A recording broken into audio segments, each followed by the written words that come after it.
Vamos para o nosso próximo painel, para falarmos, então, dos investimentos em sustentabilidade social e ambiental no âmbito do saneamento. Convido agora ao palco o senhor José Renan Vasconcelos Calheiros Filho, senador eleito da República Federativa do Brasil, nosso moderador desta rodada de debates. Obrigada.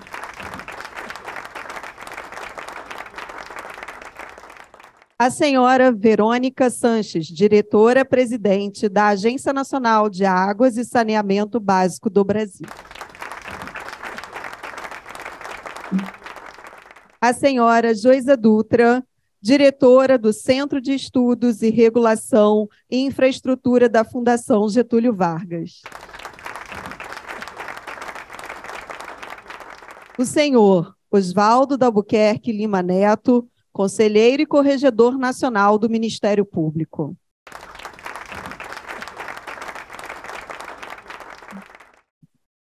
E o senhor Gabriel da Silveira Matos, secretário-geral do Conselho Nacional de Justiça do Brasil e juiz do Tribunal de Justiça do Estado do Mato Grosso.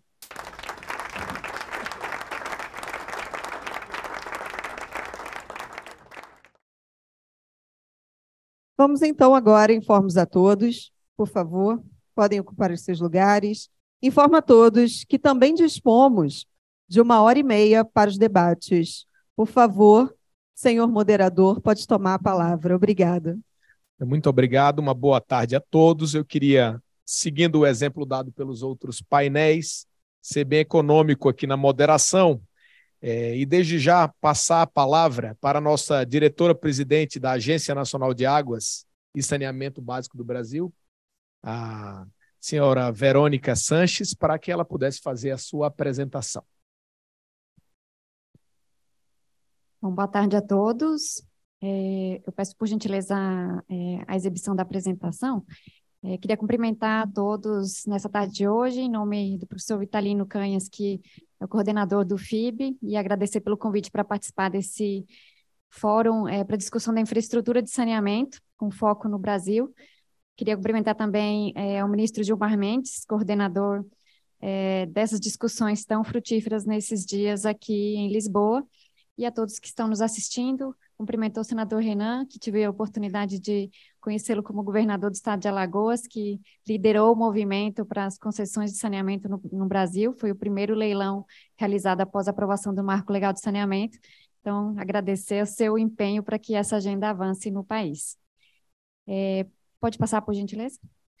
Bom, aqui rapidamente eu apresento para todos as competências e atribuições da Agência Nacional de Águas e Saneamento, porque elas, em vários momentos das discussões de ontem e hoje, foram citadas no sentido amplo dos termos de infraestrutura, quando a gente fala em infraestrutura resiliente, em adaptação a mudanças climáticas e na relação entre água, acesso à água, uma fonte segura, a relação com saúde, a relação com o meio ambiente, e a Agência Nacional de Águas tem um conjunto de atribuições que estão todas entrelaçadas. Então, além da regulação de uso de recursos hídricos, que é a nossa competência principal, desde o momento da criação da agência, nós também fazemos o monitoramento e operação de reservatórios, também fazemos a implementação da Política Nacional de Recursos Hídricos em conjunto com os demais entes da federação, coordenando o Sistema Nacional de Gerenciamento de Recursos Hídricos. Fazemos a regulação de serviços hídricos, como, por exemplo, o projeto de transposição São Francisco, a regulação de perímetros de irrigação concedidos, e também trabalhamos, quando a gente fala em infraestrutura resiliente, com o monitoramento da segurança de barragens. Hoje, no Brasil, já temos no nosso sistema 23 mil barragens cadastradas, sendo 5 mil de grande porte, e grande parte delas são para reservação de água para abastecimento humano.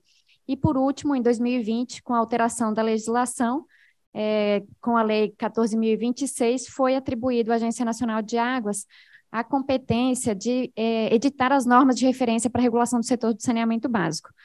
Pode passar, por gentileza? Aqui um pouquinho do conjunto de atores com os quais nós dialogamos, porque é uma agenda que é transversal. Nós dialogamos com todos os entes da federação, além de um conjunto de comitês, que são os comitês de bacias hidrográficas. Hoje existem no Brasil 233 comitês de bacias hidrográficas de vários portes, né, a depender do tamanho da bacia, além das entidades reguladoras infranacionais. Dialogamos com o Poder Judiciário, com o Ministério Público, com os executivos a nível federal, estadual e municipal, e com os nossos diversos usuários de recursos hídricos. Pode passar, por favor?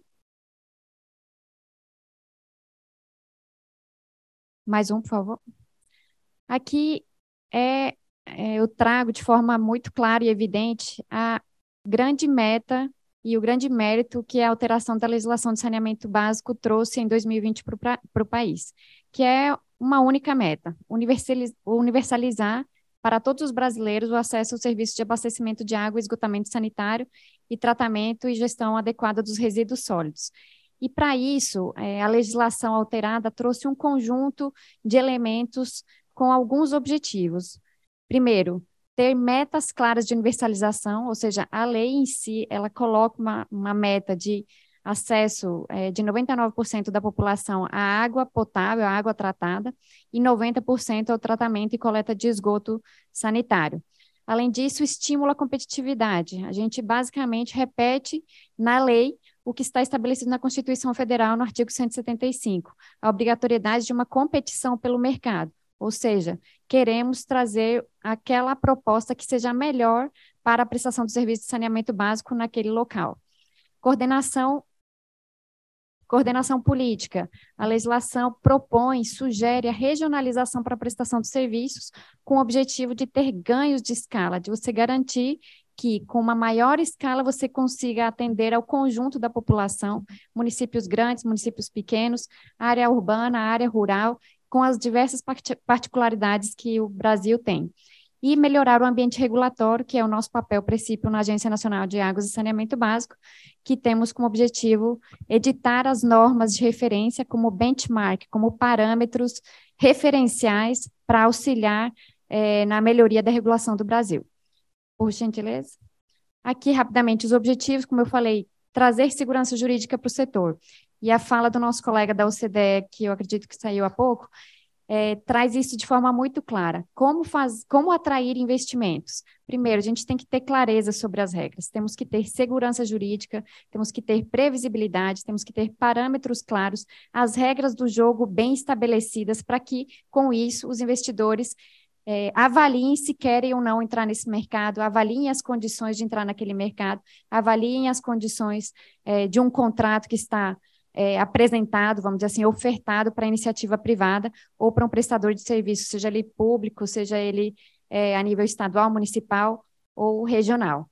Criar um ambiente com maior previsibilidade e estabilidade para as agências, para os agentes, aliás, regras claras com o conteúdo dos contratos de prestação de serviços do saneamento básico, atração de novos investimentos, com o objetivo de garantir o acesso e a qualidade do serviço para a população, competição pelo mercado, e aí, para isso, a gente tem atribuição como agência de estabelecer as normas de referência nacionais, buscando uma articulação interfederativa clara que permita ter esses ganhos de escala. Pode passar? Aqui, rapidamente, são os pilares. Então, como eu mencionei, metas claras, harmonização regulatória, possibilidade de atrair investimentos de forma de longo prazo, ou seja, investimentos de qualidade que, de fato, promovam a melhoria na prestação de serviços em termos de acesso e de qualidade, e economias de escala por meio da regionalização. Pode passar? E aí, eu trago um elemento muito importante, que é exatamente a harmonização regulatória. Os senhores terem uma ideia, hoje no Brasil nós temos 86 agências municipais, estaduais ou interregionais que regulam o serviço de saneamento básico. Muitas dessas agências, inclusive, regulam outros serviços, como transporte urbano, como energia, enfim, são agências que regulam mais de um serviço público. E um dos elementos mais importantes que foi identificado no diagnóstico do setor de saneamento era exatamente a diferença, as disparidades regulatórias que há no Brasil. Por quê? Pelas diferenças regionais, pela capacidade, pela expertise dessas agências nos formatos mais variados. Então, a ideia da legislação federal, ao atribuir à Agência Nacional de Águas as competências de dar os parâmetros, o benchmark, ou seja, o estado da arte a nível nacional e internacional para a regulação do setor de saneamento, foi que tenhamos uma regra clara como parâmetro que sirva como baliza para melhorar a regulação do país, para melhorar a regulação do setor de saneamento e que, com isso, a gente consiga ter os objetivos que eu mencionei anteriormente. E, para isso, a gente tem a missão, como agência, de estabelecer progressivamente as normas de referência para o setor e, com isso, avançarmos aos poucos na melhoria regulatória por meio de capacitação às agências infranacionais, por meio da disponibilização de guias, manuais técnicos, cursos, ou seja, a mais variada gama de documentos e de ações para que essa harmonização regulatória, de fato, seja incorporada nas agências infranacionais e seja um parâmetro que sirva de referência para os prestadores, para os reguladores, para os titulares, sejam os municípios, seja o exercício da titularidade delegada para uma instância interfederativa, enfim, que essa regulação seja amplamente conhecida e divulgada e de uso de todos os agentes. Aqui, rapidamente, eu trago, vamos dizer assim, a síntese das normas de referência nacionais que estabeleceremos nos próximos 1 ano e meio. Então, de forma bem objetiva. Bom, aqui... Obrigada. Aqui, rapidamente, a gente tem normas relacionadas aos padrões de qualidade e de eficiência na prestação de serviços, tanto para abastecimento de água, esgotamento sanitário, resíduos sólidos e drenagem urbana. Norma de referência sobre regulação tarifária. Normas sobre as metas de universalização. O que é universalizar? É apenas área urbana? É área urbana e área rural? Como é que eu trato comunidades isoladas? É apenas abastecimento por rede ou podemos considerar soluções individuais, sistemas alternativos? Então, tudo isso são discussões que estão nas nossas normas de referência em elaboração nesse momento. Critérios para contabilidade regulatória, observando os parâmetros internacionais e o Código de Contabilidade Nacional. Metodologia para indenização de ativos, a nossa norma de referência que trata de indenização de ativos está em consulta pública nesse momento, nós lançamos a consulta pública na semana passada, é uma das nossas normas ainda para concluir no ano de 2022. Um sistema de avaliação do cumprimento de metas de ampliação metas e universalização da cobertura de serviços de saneamento básico, padronização de contratos e da matriz de riscos e governança das entidades regulatórias. Então, esse é um popurrí do que a gente vai fazer nos próximos 1 ano e meio. Pode passar? Aqui são as normas que nós já editamos, ou seja, a competência foi atribuída à agência em 2020, em julho de 2020, aprovada a legislação federal. A partir de então, há um grupo de trabalho instituído no âmbito da agência, reunindo técnicos e incorporando pessoas de outros órgãos, com o objetivo de trazer essa atribuição para a agência e incorporar nossa estrutura organizacional para dar vazão à demanda e à determinação legal. Então, nós já publicamos 4 normas de referência. Pode passar, por favor. Aqui são, exemplificativamente, alguns dos manuais e guias complementares às normas de referência, ou seja, para além do ato regulatório, da resolução, como eu mencionei, temos tido um esforço e a diretriz da diretoria colegiada da Agência Nacional de Águas, mostrar materiais técnicos, guias, manuais que auxiliem o entendimento e a inteira compreensão das normas de referência do setor. Pode passar? Aqui, como eu mencionei, temos mais 2 normas ainda para este ano. Temos uma que deve estar em processo de publicação na próxima semana. Só me dá uma licencinha que a gente está com um probleminha operacional lá embaixo. Tem um veículo que está impedindo a entrada e a saída aqui do prédio. Pediram para que a gente anunciasse aqui. É um BMW branco de placa 78XA90. Se o proprietário estiver aqui, por favor, foi obrigado a ser anunciado em todas as outras salas também. Por isso que nós interrompemos a doutora Verônica. Obrigada. Pode retomar a apresentação. Obrigada. Pode passar, por favor? No ano que vem, 2023, nós temos um conjunto de 11 normas de referência a serem editadas. Como eu mencionei, se a gente pensar nessa fase do ano, ou seja, novembro do ano que vem, a gente vai estar com praticamente todas as normas de referência para o setor de saneamento básico editadas.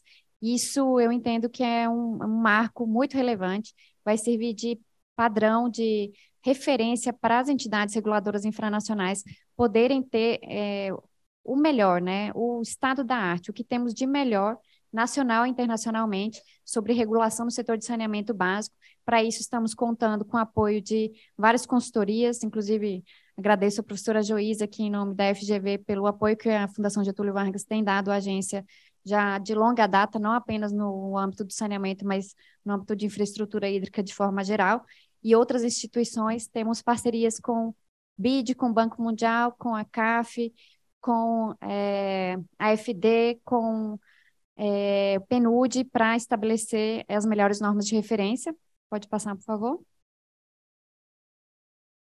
E em 2024, temos as últimas 4 normas a serem editadas, que estão na nossa agenda regulatória também, que deve estar sendo publicada nos próximos 10 dias aproximadamente. Mais um, por favor.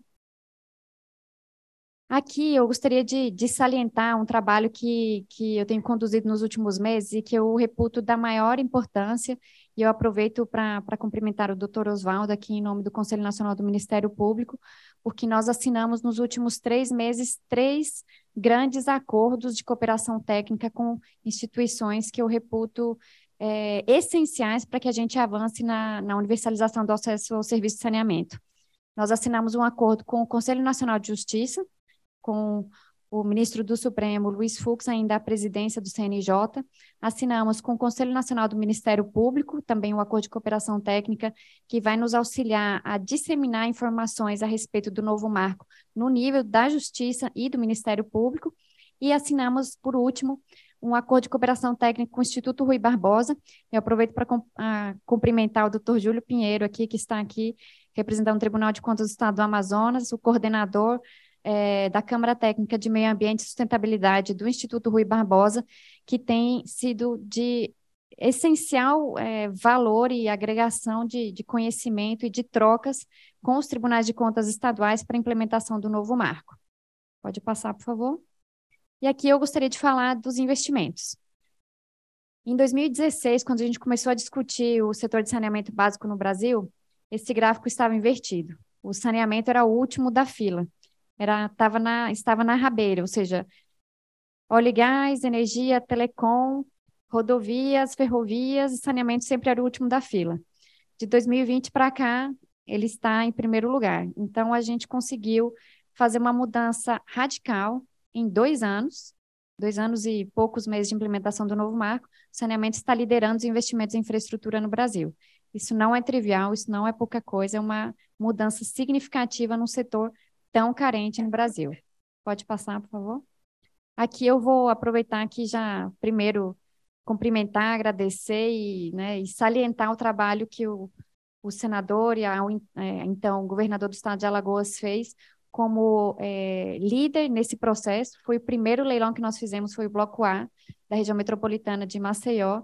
O governador, tive o prazer de acompanhá-lo no leilão, no qual sagrou-se vencedora uma operadora para fazer a prestação de serviços no Bloco A.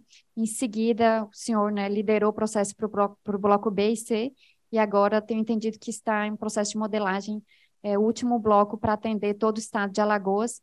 E isso, senador, gostaria de salientar que foi muito importante, porque esse primeiro resultado não só demonstrou o sucesso de uma carteira de projetos que estava em estruturação, mas também levou a que outros governadores, outros prefeitos entendessem a relevância dessa agenda para a saúde pública, para os investimentos em infraestrutura nos seus estados, para capilarizar os investimentos em todo o país, e também a importância ambiental dessa agenda para o nosso país. Então, aqui rapidamente, grandes números, nós temos já quase 54 bilhões de reais contratados nos leilões realizados desde 2020 e 24 milhões de pessoas que serão atendidas no âmbito desses contratos. Temos contratos, como é o caso de Alagoas, de grande porte, Espírito Santo, Mato Grosso do Sul, Rio de Janeiro, Amapá, o estado do Ceará fez uma PPP recentemente, projetos um pouco menores, como é o caso de Crato, de São Simão, de Cariacica, consórcio com Vale de Resíduos Sólidos, consórcio de São Simão, que agrega resíduos de água e esgoto. Pode passar, por favor. Agora, os próximos leilões que temos, esses investimentos, esses projetos todos estão na carteira do Programa de Parcerias de Investimentos, do PPI. Então, temos a privatização da Corsan, agora em dezembro desse ano, a modelagem que está em elaboração do estado de Rondônia, da Paraíba, o 4º bloco de Alagoas e do estado de Sergipe, que estão em modelagem nesse momento. Próximo, por favor. Aqui, outros projetos que estão em estruturação a nível de municípios, então, municípios de Volta Redonda, São Gonçalo do Amarante, e para resíduos sólidos, 114 municípios em consórcios públicos. E essa é uma agenda de resíduos sólidos que é muito relevante, porque além de ser um componente de saneamento, ele garante também a saúde pública, garante a não contaminação dos lençóis freáticos. O prazo da lei já venceu, né, doutor? O prazo da lei de resíduos sólidos já venceu e agora a lei de saneamento é a universalização. Perfeito. Perfeito, senador. Mais um, por favor. E aqui, rapidamente, eu acho que o que já foi dito, e até fazendo o elo com o painel anterior que tratamos de saúde, a relação intrínseca, direta, entre os investimentos em saneamento e a saúde pública. Então, os dados da Organização Mundial de Saúde, de investimentos em saneamento e seus efeitos na saúde, saneamento e meio ambiente, que é uma agenda essencial quando a gente reduz as perdas. Para os senhores terem uma ideia, a gente perde hoje, em média, no Brasil, 40% da água tratada. Isso significa, em termos monetários, 10 bilhões de reais por ano. 10 bilhões de reais é muito dinheiro que está sendo jogado no ralo, literalmente. A gente faz a captação da água, faz o tratamento da água na estação de tratamento de água, faz a adução da água, faz a distribuição e você joga 40% fora. Isso significa 10 bilhões de reais, que poderiam estar sendo economizados, que poderiam implicar em maiores investimentos na rede de abastecimento de água, que poderiam implicar em maior disponibilidade de infraestrutura para a população mais carente, que poderia implicar em redução das tarifas para os consumidores, em aumento da tarifa social para a população de baixa renda, ou seja, são 10 bilhões que hoje nós estamos jogando fora que poderiam ser reduzidos. Hoje, para vocês terem uma ideia, o índice de perdas, vamos dizer assim, o melhor parâmetro mundial é do Japão. Eles perdem 5,8% da água e têm uma meta para chegar a 3%. Então, a gente ainda está nos 40% na média nacional. Tem alguns estados melhores, outros piores, mas a média é muito ruim. Próximo, por favor. Aqui um pouco da relação entre o saneamento e os seus multiplicadores em termos de economia.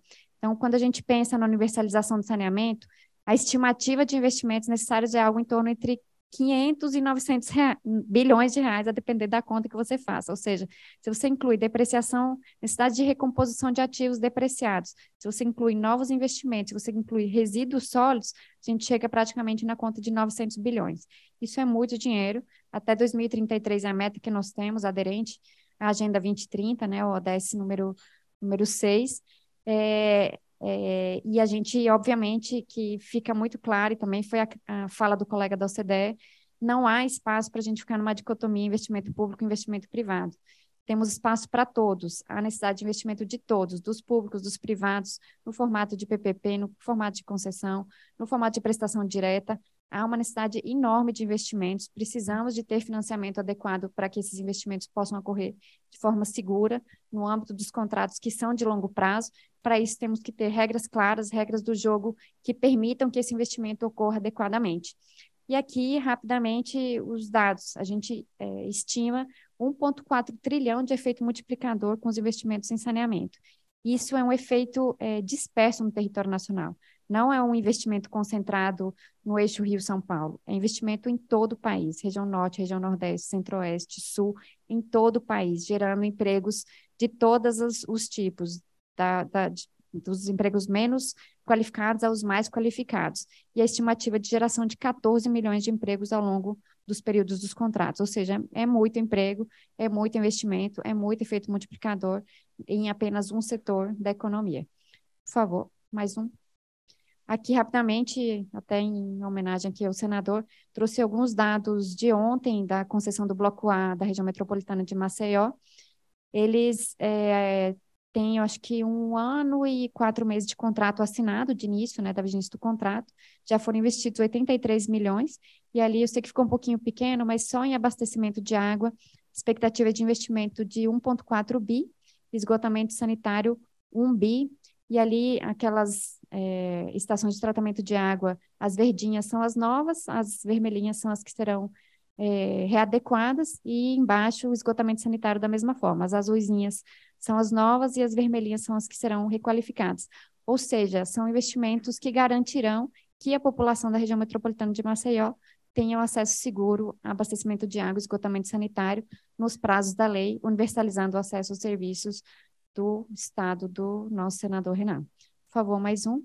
E, por último, eu gostaria de trazer um elemento muito importante que tem sido muito debatido em relação à nova legislação, que é como garantir o acesso à população mais vulnerável. Como é que a gente faz para que, no âmbito de um contrato, a gente atenda primeiro os mais vulneráveis? Primeiro aquelas pessoas que estão esquecidas, primeiro aquele que mais precisa, aquele que nunca tomou banho de chuveiro, aquele que nunca teve água na torneira da sua casa, aquele que vê o esgoto passando na frente da sua casa e vê as crianças brincando no lixo em cima das palafitas. E para isso a gente tem mecanismos contratuais claros, temos na legislação pelo menos 3 mecanismos que estabelecem a possibilidade tanto de tarifa social, como de subsídios cruzados, como de garantia da ligação intradomiciliar pelo prestador, caso isso, ou seja colocado no contrato, ou seja, vamos dizer assim, uma liberalidade do operador. E aqui eu trago de forma clara as operações da concessionária de Manaus, da concessionária que é a mesma holding de Teresina, e do estado do Rio de Janeiro, em que eu tive a oportunidade de visitar tanto o Rio de Janeiro como Manaus, e pude ver o início das operações nas palafitas, o início das operações nas comunidades, levando água e esgotamento sanitário para os mais vulneráveis, para os mais pobres, com uma tarifa social que esteja dentro da capacidade de pagamento dessa população. Isso no âmbito de um subsídio cruzado que permite que, ainda assim, uma quantidade significativa de pessoas que recebem a tarifa social, a gente tenha um contrato que pare de pé, que seja sustentável, que garanta o retorno econômico para o concessionário. É isso, gente. Muito obrigada. Queria passar diretamente a palavra para a professora Joísa Dutra, que é diretora do Centro de Estudos e Regulação em Infraestrutura da Fundação Getúlio Vargas. E dizer, só para um breve comentário, que nestes painéis sobre infraestrutura, nós ouvimos muitas coisas relacionadas com essa agenda do saneamento. O representante da OCDE, por exemplo, colocou como principal problema para o Caribe e para a América Latina exatamente a falta de regulação que permita um investimento privado, né? De outra maneira, os parceiros privados não conhecem os projetos. E o presidente da ADIB fez uma colocação também muito, muito interessante quando ele disse que esses projetos de infraestrutura eles geram fluxos de caixa quase de uma década negativos, o que significa que eles precisam ser iniciados pelo poder público, porque o privado não vai levar uma década de fluxo negativo de caixa para colocar um projeto que muitas vezes tem um impacto social grande de pé, se o governo não priorizar essa questão. Costumo dizer que isso é mais ou menos como naquela festa de família de fim de semana, quando ninguém quer dançar e a música está ali tocando e alguém precisa iniciar a dança no salão. Só quem inicia é o governo, colocando o primeiro casal, depois as outras pessoas vão ali, porque o parceiro privado entra, percebe que há um ambiente aprazível, seguro para que ele possa investir. Então, queria passar para a professora Joísa para que ela possa aprofundar um pouco mais o que foi colocado aqui pela Verônica. Muito obrigada, senador. Eu gostaria de agradecer ao convite feito pela FIB, também ministro Gilmar, professor Vitalino, que tem sido um grande parceiro, ouvindo aqui manifestações e toda oportunidade que tivemos de contribuir com esses fóruns organizados. Diretora Verônica, muito obrigada. Eu creio que é muito feliz a sua apresentação. Primeiro em falar notícias tão alvissareiras com relação à implementação do novo marco, né? A grande fronteira de infraestrutura que temos como país, diria que é a nossa grande dívida de infraestrutura, e vou dar início, então, a um conjunto de considerações que eu creio que, de certo modo, o seu caminho foi pavimentado por algumas falas anteriores. O representante da OCDE, como o senador disse, apresentou a visão das populações, não é? Que apontavam a necessidade de saneamento no seu primeiro e no seu terceiro lugar. Então, esse tema, essa agenda ocupa o topo das preocupações das famílias, topo das preocupações das empresas, e mais do que isso, o que a apresentação anterior mostrou é que o saneamento é um vetor não apenas de transformação, mas de investimentos. Mas que tipo de investimento? Eu creio que o próprio diretor da OCDE, em alguma das manifestações, alguns dos slides finais, ele falava da dificuldade de dar substância ao conceito ESG. Todos nós falamos ESG, as empresas agora têm essa responsabilidade, e as empresas têm essa preocupação de ter uma narrativa que seja aderente à sua prática. Não basta simplesmente manifestar em redes sociais esse compromisso com essa agenda se ele não estiver efetivamente sendo entregue à sociedade. E esse tema que eu vou apontar aqui, ele é uma forma de dar concretude a essa agenda ESG, que eu creio que também aparece, de certo modo, na fala anterior do ministro Saldanha, quando ele falava das crescentes preocupações do judiciário com trazer evidências. Não é isso? O que é evidência? Nós falamos todo o tempo de digitalização, falamos dos avanços das companhias, falamos de transformações que têm o consumidor no seu centro. O que significa ter o consumidor no seu centro? Como é que nós mostramos que o consumidor está no centro desta transformação? Então, no Centro de Regulação, aqui até muito incentivados agora aqui pelo próprio FGV Conhecimento, agradeço a Silvia também, por ter nos incentivado a desenvolver com prazos, não é? Com prazos, uma plataforma aqui que eu vou mostrar e que ela tem o objetivo muito concreto de mensurar a capacidade de pagamento dos usuários. O próximo slide, então. Então, essa agenda tenta investigar o conceito de affordability, ou capacidade de pagamento na água e no saneamento. Na verdade, nós estamos desenvolvendo também para a energia, mas e começo aqui apresentando água e saneamento. Como disse a diretora Verônica, existe um único objetivo na reforma do saneamento. Esse único é muito poderoso, e isso é muito bom, não é? Porque dá clareza ao foco da política, promover acesso universal até 2033. Significa que 99% da população teria acesso à água potável e 90% teria acesso à coleta e esgotamento. Coleta e tratamento. E mais do que isso, a diretora Verônica também nos aponta que a nova lei ela traz a competência, estabelece competências para a Agência Nacional de Águas de estabelecer normas de referência. Então, toma a liberdade ali de destacar uma do artigo 4º-A, que no seu parágrafo 1º, inciso 2º, destaca que caberá à ANA estabelecer normas de referência sobre regulação tarifária dos serviços públicos de saneamento básico, com vistas a promover a prestação adequada, uso racional dos recursos naturais, equilíbrio econômico-financeiro e universalização do acesso. Veja que é muita responsabilidade para uma tarifa, não é isso? Em economia, a gente tem, inclusive, um prêmio Nobel que foi atribuído a um professor que dizia que nós precisamos ter um número de instrumentos igual ao número de objetivos. O que nós temos aqui são muitos objetivos atribuídos a esse instrumento que é a tarifa.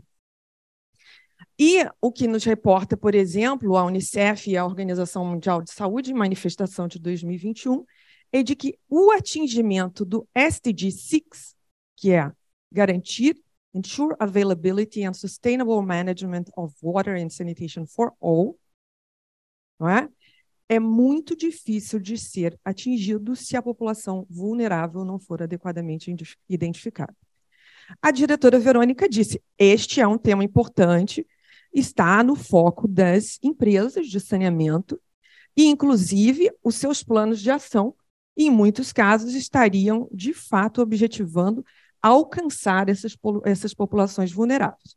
Passando ao próximo slide, nós podemos retratar um pouco do quadro. Então, no próximo slide, o que nós temos visto, através da experiência de setores ou indústrias de infraestrutura ao longo dos últimos 30 anos, quando nós passamos a estimular a participação privada através de concessões para, de modo complementar a capitais públicos, poderem garantir acesso à infraestrutura de qualidade, é que os preços ou as tarifas dessas utilities têm subido sistematicamente acima da inflação.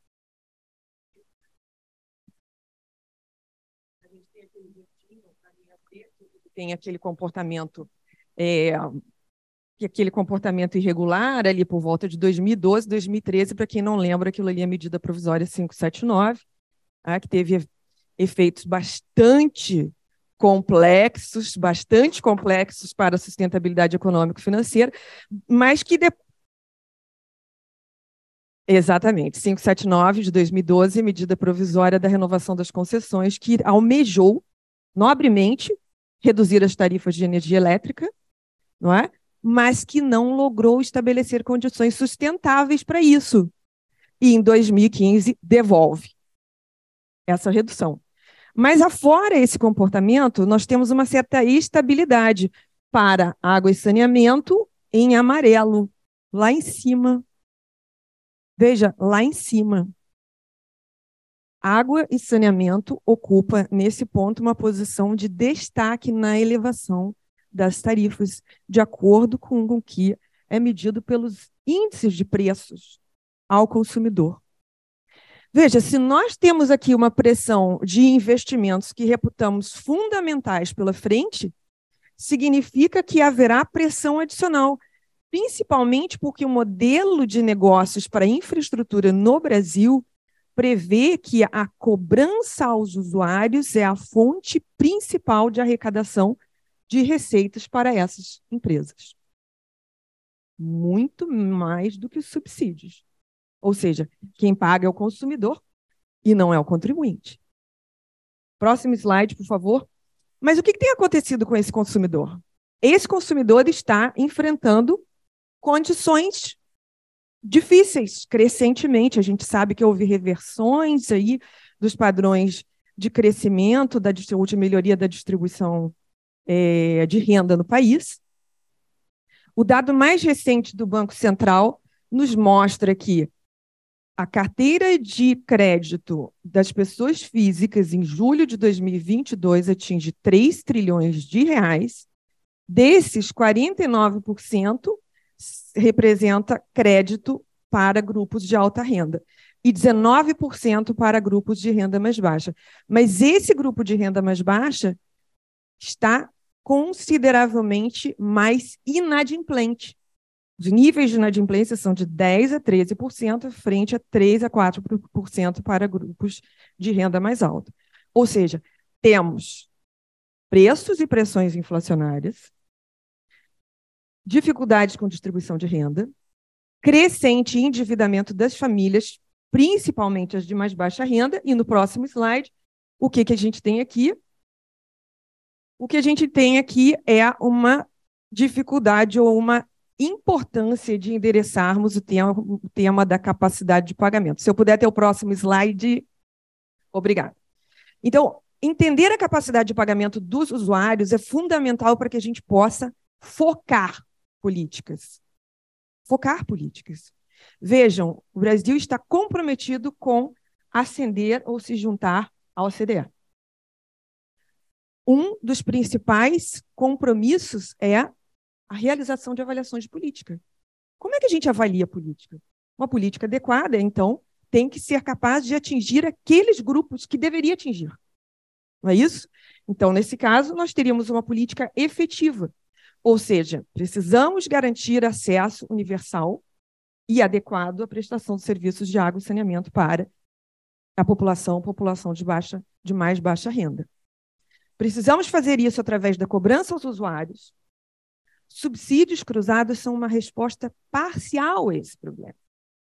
Veja, a própria medida provisória 579, que é amaldiçoada, ela tinha um objetivo nobre. O setor elétrico promoveu a universalização do acesso aos seus serviços basicamente através de políticas distributivas veiculadas pelas tarifas, que se tornaram muito difíceis de ser suportadas pelos usuários, principalmente os usuários de renda mais baixa. Aqui existe uma externalidade, existe um benefício em levar água, em garantir coleta e tratamento do esgoto para a população, para toda a população, mas sem onerar de modo insuportável a cobrança dos demais usuários. Veja, diretora Verônica, eu obviamente adorei a sua apresentação, mas eu fiquei com muita dúvida, quase uma discordância, porque eu acredito que aquele valor de 10 bilhões de reais, que é o custo dos 40% de perdas, é um valor subestimado. Eu diria, posso tentar mover os meus recursos, o grupo lá que temos, para tentar fazer alguma conta mais adequada, mas eu diria que este valor está subestimado. Não é? O nosso desafio aqui é identificar, então, quais são aqueles usuários que efetivamente precisam de suporte. Vejam, por que isso é importante numa agenda de investimentos em infraestrutura? Porque não basta bater o martelo no dia do leilão e tirarmos uma foto e postarmos nas redes sociais. No dia seguinte, aquela companhia ela tem uma responsabilidade de engajar e permanecer engajando aqueles usuários das diferentes classes. E ela precisa fazer isso de modo sustentável. Alguns dias as elevações de tarifa vão ser indigestas para alguns políticos, que podem resistir em honrar aquelas condições estabelecidas. Então, existe um pacto que é feito entre o prestador do serviço e o usuário. E o regulador entra ali para dar legitimidade a este processo. Essa é uma legitimidade que precisa ser conquistada. Próximo slide. O que nós estamos fazendo, então, para dar substância a esse conceito de ESG na sua dimensão social? Então, criamos uma plataforma, que é uma plataforma chamada Water Affordability, desculpem o anglicismo, a capacidade de pagamento de acesso à água e esgoto, que é uma ferramenta interativa de visualização de dados disponível na página da Fundação Getúlio Vargas gratuitamente, que faz uso de microdados para poder identificar níveis e as diferenças do comprometimento da renda dos cidadãos com os serviços de água nas distintas localidades do país, permitindo relacionar as políticas tarifárias, inclusive a tarifa social.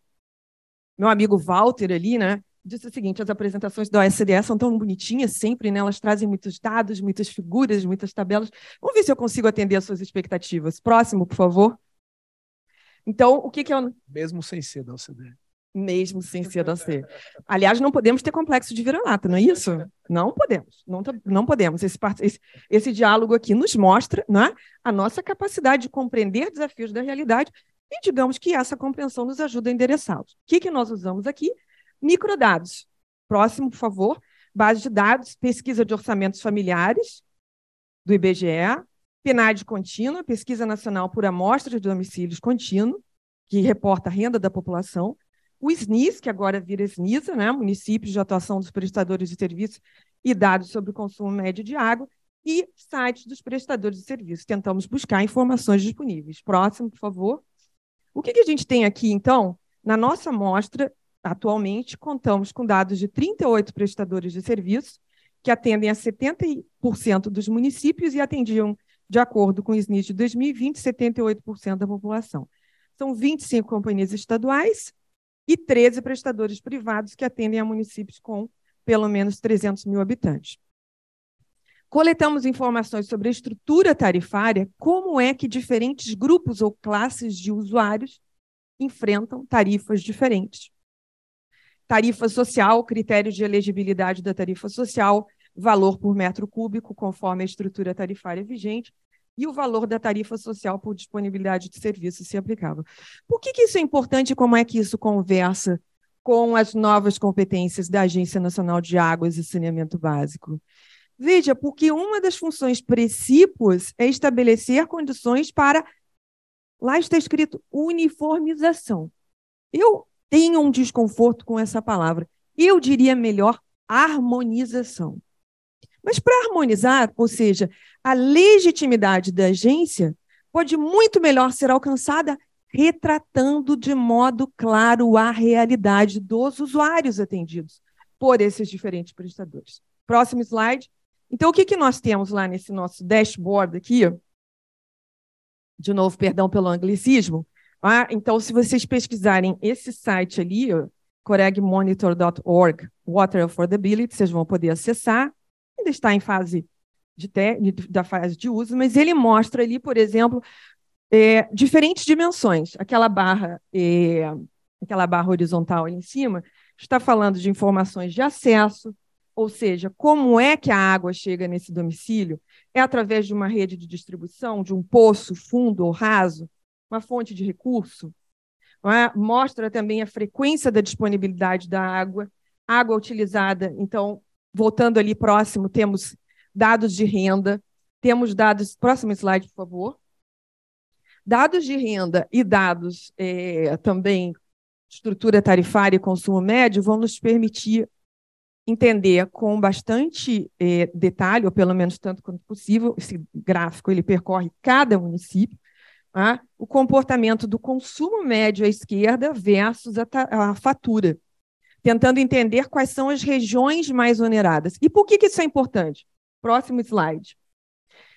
Temos uma política, principalmente mais heterogênea. Esse é um setor que conta com uma fragmentação do ponto de vista institucional / regulatório, diferentes realidades, diferentes políticas sociais que estabelecem diferentes instrumentos de tarifa social.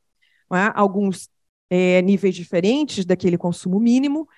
Então, ali temos um consumo mínimo estabelecido para aquele grupo em azul mais escuro, no gráfico da direita.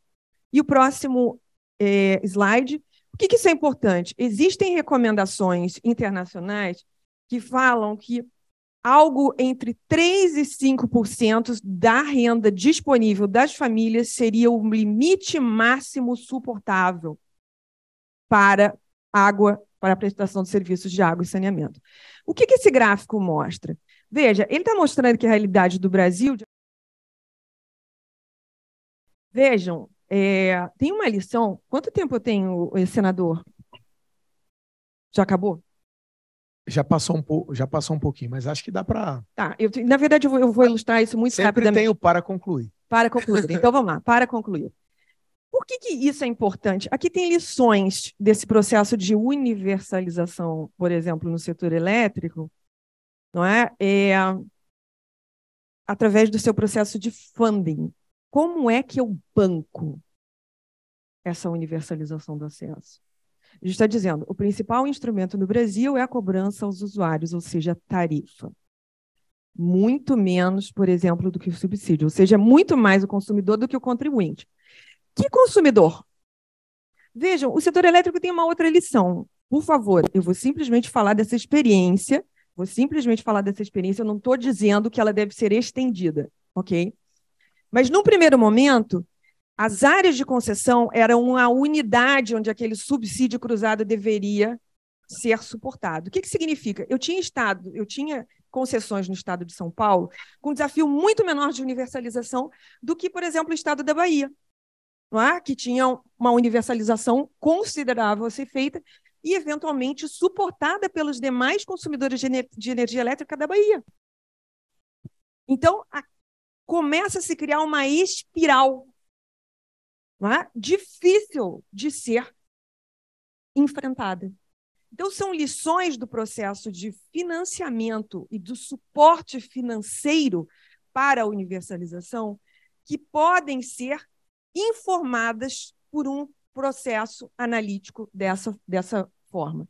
Então, ali, por exemplo, só para terminar, para concluir, então, senador, para concluir... Não, eu queria só nos reposicionar, que eu fui informado há pouco que a gente ainda está dentro do tempo. Então, como o interesse está elevado pelo silêncio da sala, eu acho que a senhora deve seguir adiante. Ok, mas eu vou tentar ser sintética para que a gente tenha a oportunidade aqui de ouvir aqui esse debate.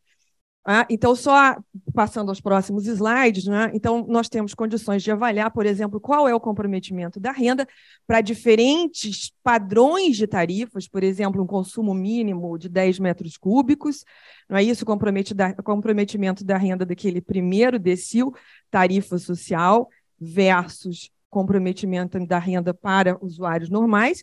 E no próximo slide, esse também é o tipo de informação que está disponível dentro desse dashboard, qual é o comportamento das faturas, qual é a distribuição das faturas dos usuários, digamos, diante de um consumo de 10 metros cúbicos mês, se eles estão enquadrados como tarifa social ou como tarifa normal. Então, eu creio que análises dessa natureza podem, de modo muito importante, robustecer o processo regulatório ou da instituição das normas de referência pela Agência Nacional de Águas e Saneamento Básico. Esse é um desafio bastante importante. Dar clareza às informações é fundamental. A gente diz que não há nada melhor para informar a boa regulação do que a luz do sol. Muito obrigada. Queria agradecer a professora Joísa pela apresentação, dizer que foi muito importante, inclusive para mim, eu não conhecia esse seu estudo, mas certamente foi objeto de preocupação minha ao elaborar. Eu não sei se a senhora é economista, eu também sou economista, então nós temos uma forma de pensar, inclusive, semelhante, porque ao ver a sua apresentação, eu fiquei pensando assim, poxa, será que o Brasil pode pagar pela universalização? Porque assim, a meta é universalizar para 99% das pessoas água e para 90% a coleta e o tratamento de esgoto. Vírgula. Dá para pagar? O povo pode pagar somente com 3% da sua renda, sem transferir essa conta para o contribuinte, ou não? Essa é uma pergunta muito interessante a ser feita e na verdade, ela também já é respondida pela humanidade. Quem tem mais saneamento e mais água no mundo são exatamente os mais ricos. Talvez, obviamente, porque eles podem pagar com mais facilidade. Tanto no modelo público, paga como contribuinte, né? O mundo universalizou em muitos lugares sem companhias privadas. E o Brasil já tenta incluir companhias privadas porque, supostamente, aqui tem representantes do público e do privado, o privado é mais eficiente do que o público para fazê-lo. Esse é o argumento no Brasil, né? E também tem mais facilidade de captar investimento, de captar financiamento para fazer os investimentos, mas nesse caso, hoje a gente observou aqui que antes que a estratégia, no caso aqui do Plano de Portugal, uma coisa que me chamou muita atenção também, assim como a apresentação da senhora, é que a estratégia ela deve estar conectada com a possibilidade de financiamento dela. Senão não tem lógica. Às vezes a gente vai assim para uma discussão no Brasil, devia fazer isso, devia fazer aquilo. Ora, a gente vive com um teto de gasto que o sujeito não consegue pagar a energia elétrica na universidade. Como é que você vai fazer investimento desse tamanho? Né? E por isso é que em Portugal o sujeito diz assim, olha, se a estratégia não estiver adequada ao financiamento, vamos pensar outra. Isso é fundamental. Então, assim, a estratégia da Ana está adequada a isso? Isso é uma coisa muito, muito interessante. Parabéns pelo estudo. E finalizo aqui o meu comentário como moderador, para a gente ouvir o outro debatedor, colocando uma outra coisa muito importante, é que no Brasil não se concede à iniciativa privada serviços públicos justamente por esse medo. Os políticos eles têm medo de dar passos e depois serem responsabilizados. Por isso, um estudo dessa natureza, que permita uma regulação nacional, que compreenda os desafios estaduais, ora, é óbvio que é muito mais difícil levar água na Bahia e nos estados do norte do que em São Paulo, no interior. As pequenas cidades têm viabilidade econômica, enquanto o restante tem mais dificuldade, mas o marco, que foi um grande avanço, ele estabelece as possibilidades, mas, sobretudo, regionais, dentro dos próprios estados. Não dá para você fazer essa discussão entre um Estado e um Estado vizinho, que às vezes talvez tivesse uma sinergia econômica até maior. Mas é muito importante esse debate com relação às tarifas, sobretudo porque a gente vive num país onde as pessoas estão com dificuldade de se alimentar, né? Então, os preços regulados crescerem mais do que os outros preços, ou seja, crescerem acima da inflação, é algo também muito equivocado. No nosso contrato em Alagoas, eu queria dizer à senhora que nós não tivemos a profundidade da sua análise, eu acho que precisa ter, mas nós estabelecemos que o crescimento máximo é exatamente a inflação. Não pode crescer o crescimento do preço regulado, o teto é a inflação. Então, isso já minimiza um pouco esse crescimento acima da inflação verificado no país por vários serviços que têm preços administrados pelo governo. Mas muito obrigado aí pela oportunidade de ouvi-la, e eu queria, desde logo, passar a palavra aqui para Oswaldo Dalbuquerque Lima Neto, que é conselheiro e corregedor nacional do Ministério Público. Obrigado, senador Renan. Boa noite já a todas e todos. Eu quero parabenizar pelo evento e agradecer ao ministro Gilmar Mendes, agradecer ao FIB, agradecer o IDP e a Fundação Getúlio Vargas pelo convite para poder falar um pouco sobre a atuação do Ministério Público e debater como podemos, enquanto instituição, contribuir para a implementação do novo marco legal do saneamento básico. Eu entendo que o Conselho Nacional do Ministério Público pode contribuir sobremaneira, senador, para o cumprimento dos prazos e das metas estabelecidas no novo marco legal do saneamento. Eu quero cumprimentar Vossa Excelência, parabenizar pelo trabalho realizado à frente do governo do Estado de Alagoas, cumprimentar a doutora Verônica e também cumprimentá-la pelo trabalho realizado na frente da ANA, que nós estamos vendo o resultado desse trabalho, bem como a doutora Joísa, da nossa Fundação Getúlio Vargas, que realiza este evento. Quero pedir desculpas, porque num mundo tão avançado e tão tecnológico, eu ainda estou muito no modelo analógico. Então, eu não trouxe uma apresentação, trouxe alguns apontamentos. Eu sou do tempo, senador, dos apontamentos. E a Corregedoria Nacional do Ministério Público é o órgão fundamental do Conselho Nacional para fomentar, junto a todas as unidades e ramos da instituição, o cumprimento dessa missão constitucional.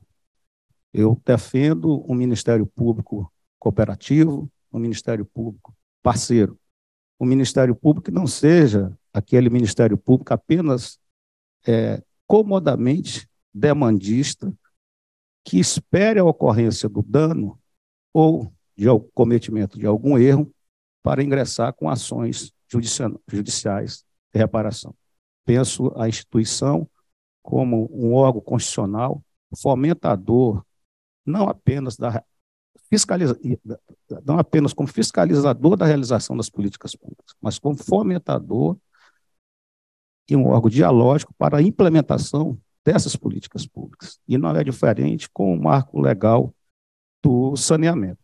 Tanto que, no âmbito do Conselho Nacional, nós já temos acordos de cooperação, também temos já uma recomendação expedida, que expedi na última segunda-feira, eu vou já lhe passar as mãos, doutora Verônica, e estamos formulando um a outro, tudo visando o cumprimento desses prazos e a implementação dessa política pública tão fundamental para a população brasileira.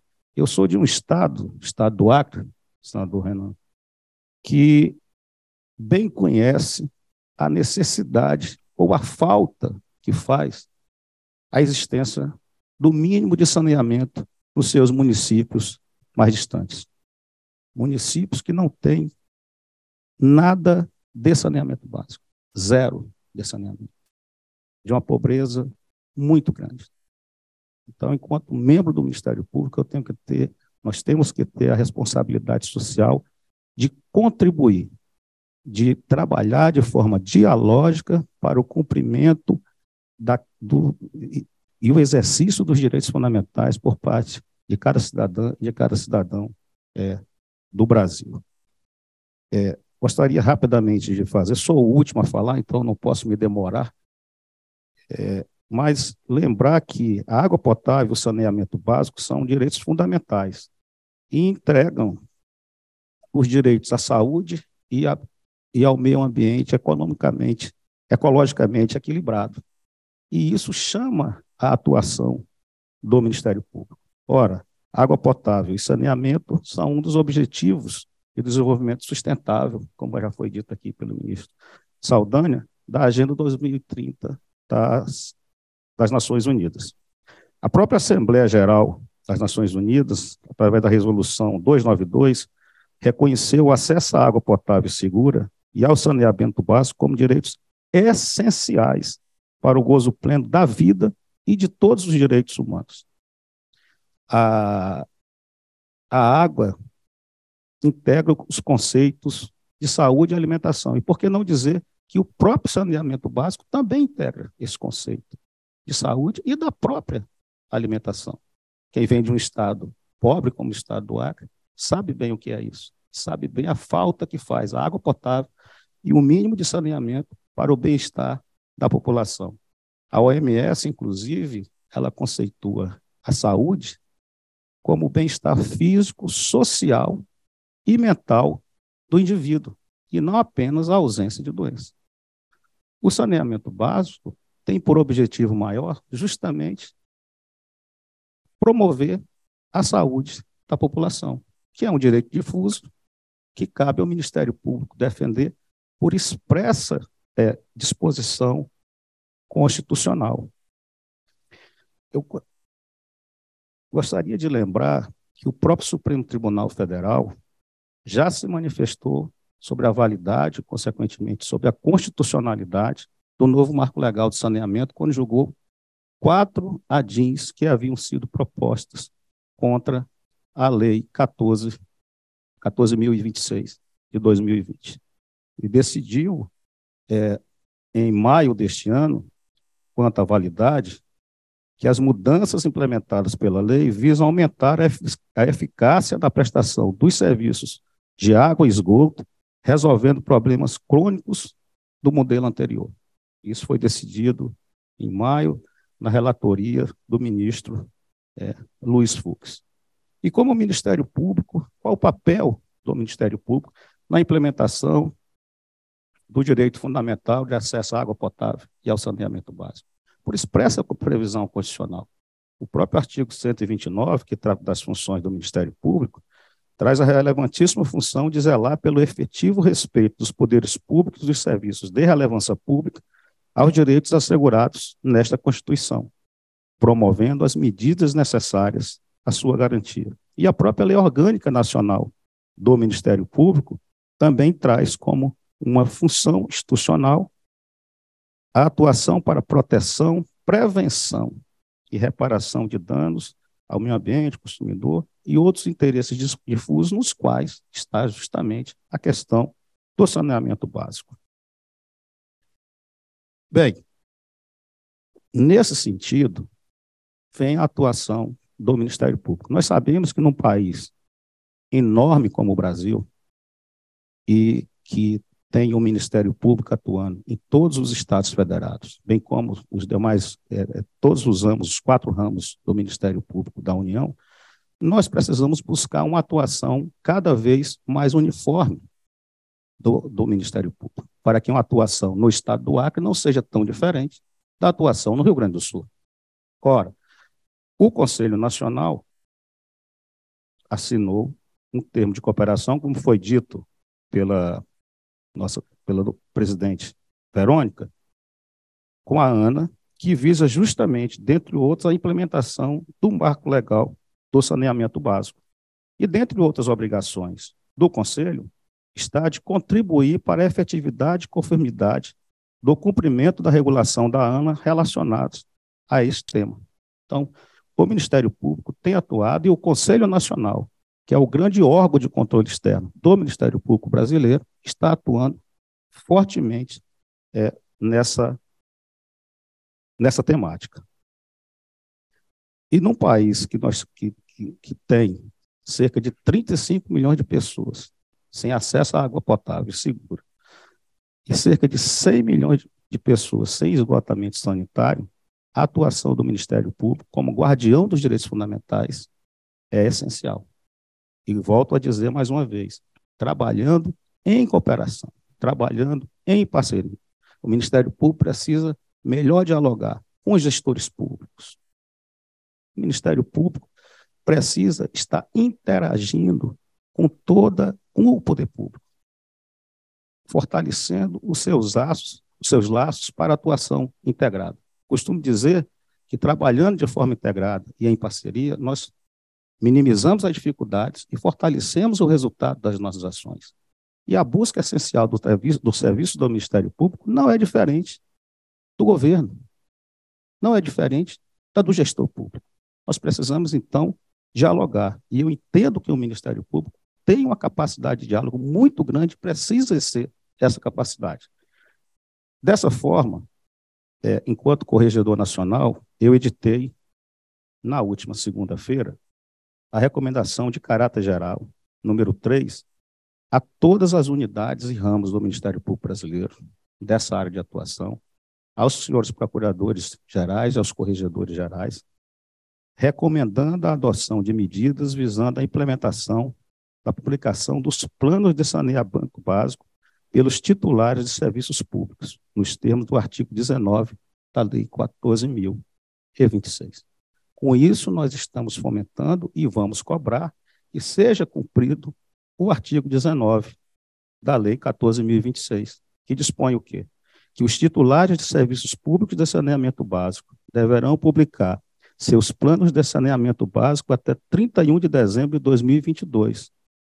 Manter controle e dar publicidade sobre o seu cumprimento, bem como comunicar os respectivos dados à ANA para inserção no Sinisa.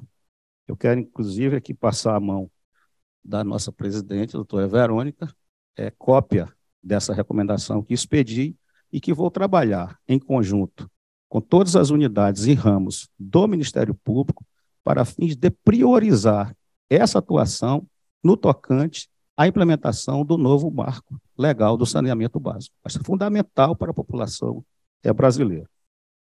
E dando um spoiler, já caminhando para o fim, também estamos trabalhando uma segunda recomendação no âmbito da Corregedoria Nacional, visando a implementação pelo Ministério Público de todo o Brasil, em resumo, das seguintes medidas. Identificar, junto aos municípios, a forma de exercício da titularidade local ou regional e da prestação, direta ou por delegação, dos serviços de saneamento básico. Em se tratando de delegação já realizada por contrato de programa em vigor, acompanhar a adoção pelo município, individualmente ou no âmbito de prestação regionalizada, e pelo delegatário dos serviços, das novas previdências exigidas pela Lei 11.445, com a redação dada pela Lei 14.026 de 2020, inclusive visando a adaptação dos respectivos instrumentos contratuais, especialmente quanto às cláusulas de metas e prazos da universalização. E aí, na mesma sequência, por exemplo, caso ocorra nova delegação, que verifica a adoção de contrato de concessão e do respectivo procedimento licitatório. Oficiar os municípios e eventuais delegatários com o escopo de verificar a existência de plano de saneamento básico aprovado, também acompanhando a devida implementação à lei federal. Oficiar aos municípios individualmente ou no âmbito da prestação regionalizada, de modo a averiguar o exercício da função regulatória. Tudo também com adaptação à nova legislação. E tenho algumas outras recomendações que estou realizando, inclusive de envidar esforço para atuação conjunta com os demais órgãos públicos, governos, tribunais de contas e órgãos ambientais, observadas, evidentemente, as peculiaridades regionais e autonomia das demais instituições. Eu entendo que o Ministério Público tem um papel fundamental na implementação do novo marco legal do saneamento. Entendo que nós devemos priorizar esta área de atuação e é o que estamos buscando fazer com relação às recomendações da Corregedoria Nacional para cumprimento por parte de cada unidade e de cada ramo do Ministério Público Brasileiro. Com isso, nós buscamos assegurar a cada cidadão e cidadã o acesso à água potável e o tratamento sanitário, evitando assim o surgimento ou o controle de doenças de veiculação hídrica, em última análise, protegendo a dignidade, a saúde e a dignidade da pessoa humana, que é a pedra angular, não apenas das atribuições do Ministério Público, mas de todos os órgãos públicos e do Estado brasileiro. Muito obrigado. Eu que agradeço aqui ao doutor Oswaldo, que é conselheiro e corregedor do CNMP. Parabenizo pela decisão de clarear, estabelecer esse prazo aos municípios e realizarem o seu plano municipal de saneamento básico. Lá em Alagoas, quando nós iniciamos os trabalhos, e também vimos muito aqui hoje à noite, nessa tarde e noite de hoje, que as relações governamentais são sempre um entrave grande para que as coisas funcionem, a governança, né? Especialmente em níveis diferentes de governo. E, no nosso caso, quase nenhum município tinha ainda elaborado o seu plano municipal de saneamento. Ora, como dar os próximos passos? E o senhor vai verificar que 2/3 dos municípios brasileiros ainda não têm plano municipal de saneamento aprovado na sua Câmara. E não é só uma lei, porque às vezes as pessoas pensam que isso é uma lei, reúne-se os vereadores, o prefeito encaminha e aprova-se uma lei. Mas para fazer um plano municipal de saneamento, tem que fazer um projeto de saneamento daquele município. Tem projeto de engenharia, tem que ter avaliação do impacto ambiental, tudo isso que nós discutimos aqui, por isso que está todo mundo falando em ESG, porque não dá para fazer nada sem isso. E essa agenda precisará ser percorrida para que nós não substituamos o prazo do Ministério Público, das leis e outros que acontecem no Brasil. Nós lá em Alagoas, eu finalizo aqui a minha participação, mas eu queria confessar uma coisa, a minha ansiedade. O moderador não pode falar muito, tem que falar pouco, né? Então, eu não costumo ser moderador, eu costumo ser moderado, sempre pelos outros. Então, eu queria confessar a minha ansiedade hoje aqui, mas dizer que lá nós somos o único estado do Nordeste que não temos mais lixão a céu aberto. Nós encerramos todos os lixões, né? Então, cumprimos a legislação com relação aos aterros sanitários estabelecida e também demos passos importantes com relação à agenda do saneamento básico, especialmente garantindo a concessão dos serviços que há muito tempo ficava a cargo somente da companhia estadual, que fora sucateada pela falta de investimentos e pela tarifa que não tinha um valor que cobrisse as necessidades da companhia, e assim o Estado fingia que cobrava, por um lado, ao cidadão, e, por outro lado, fingia também que prestava serviço de abastecimento de água e de coleta e de tratamento de esgoto. Então, essas coisas precisam mudar no Brasil, mas nós precisamos de uma avaliação mais profunda, professora Joísa, como a senhora fez hoje aqui, que é fazer essa conciliação verdadeira, onde há recurso e onde não há o recurso por parte das famílias, do cidadão, para custear, qual é a solução. Porque aí tem que vir ou via contribuinte, ou via governo federal, mas nós temos que dar essa resposta na sociedade, porque essa agenda do saneamento ela é quase medieval. Não é medieval não, mas é quase. O mundo desenvolvido já a superou. Eu queria parabenizar a todas as participantes, especialmente, parabenizar também o doutor Oswaldo pela presença nesse painel e agradecer a todos aí pela audiência. Muito obrigado e está encerrado o painel. Eu gostaria aqui de deixar registrado, senador Dr. Renan Calheiros Filho, no nosso fórum, as contribuições do mediador são muito bem-vindas. Tá bem? É nós que agradecemos. E gostaria de agradecer a doutora Joísa, doutora Verônica, senador Renan, doutor Oswaldo, e com isso, fiquem à vontade E também agradecer ao nosso público a presença de vocês, a esse nosso segundo dia de evento. Teremos o terceiro e último dia deste Fórum de Desafios dos Investimentos em Infraestrutura. Então, muito obrigada e até amanhã.